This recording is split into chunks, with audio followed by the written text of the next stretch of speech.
সম্মানিত ভিউয়ার্স, আজকে আমি দাঁড়িয়ে আছি প্রায় 150 বছরের পুরনো একটি তেঁতুল গাছের সামনে।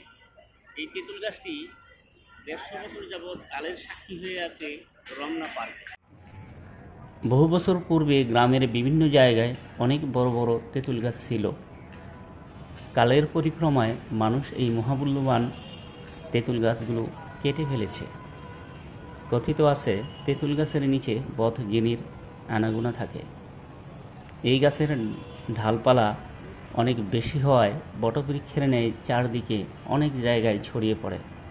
এতে করে ঘরবাড়ি বা জমিতে ফসল করা ব্যাহত হয়। তেঁতুলের পাতা ও ফলের উপকারিতা অনেক।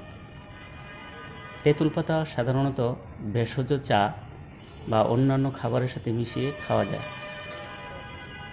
তেঁতুল পাতার উপকারিতা পেতে এটি নিয়মিত খাদ্য তালিকায় যুক্ত করা যেতে পারে।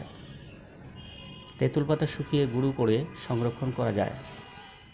হজম ক্ষমতা বাড়াতে, ডায়াবেটিস নিয়ন্ত্রণ করতে এবং মুখে প্রদাহ বা ঘা সারাতে তেঁতুল পাতা বেশ কার্যকর।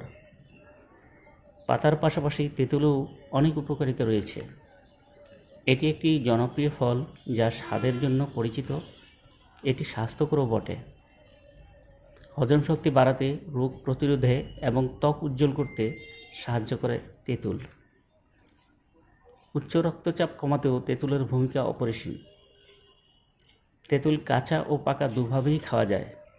কাঁচা তেঁতুল বিভিন্ন তরকারির স্বাদ বাড়াতে ব্যবহার করা হয়, আর পাকা তেঁতুল চটপটি, ফুচকা, পুরি খাওয়ায় বেশ জনপ্রিয়।